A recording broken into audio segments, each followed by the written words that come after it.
There are two different types of file paths you can use in a hyperlink. One is an absolute link, and the other is a relative link. So let's go ahead and try to fix this. In order to link to this other file, we need to specify what folder another page is in. We put it into the folder called My Directory. So let's go ahead and type that out, My Directory. And then if we follow that with a slash, and then the file name, it will link us to the file. So if we go back to index.html and refresh the page, you'll notice the link has now turned to blue again because that is not a link that we have visited yet. Even though it's the same file, it's in a new location, and that's what the link is looking at. So let's go ahead and click that. And now we're on another page.html. You'll also notice that the go back link is now blue. So let's go ahead and try to click that. Again, we'll get an error, and that's because we need to actually get out of My Directory here in order to go back to index.html, because index.html is not inside of the folder My Directory, it's a level above that. So let's go to another page.html, and in order to jump out of a folder, we say ... and then we can follow it with a slash. The two dots here mean to go up one level rather than specifying a folder, which of course brings you down a level. So ... will bring us up, and then we'll go to index.html.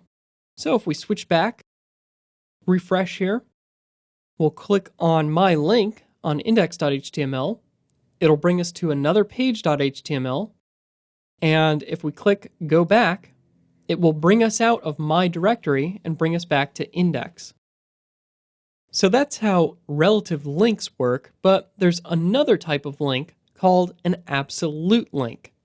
Absolute links use a complete file path that starts at the root of a file structure rather than relative to the current document location.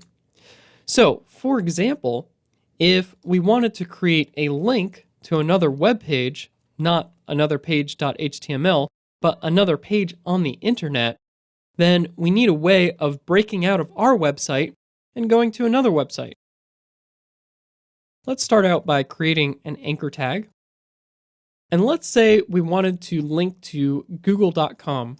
So we'll just say, take me to Google inside of the anchor here for the text. And then for the href, we need to put in the full URL. So http:// for the protocol, and then google.com. And when we switch over to the web browser, refresh the page, we now have a new link here that says, take me to Google. And when we click it, it'll bring us to google.com. So that's pretty nifty, but let's go ahead and take a look at this and break things down. I just used the term URL, which stands for Uniform Resource Locator. A URL looks like this, the link that we created to google.com. Now, you may sometimes hear the term URI, which stands for Uniform Resource Identifier, and if people ask you the difference between a URL and a URI, you can feel smart by saying that a URL is actually a specific type of URI.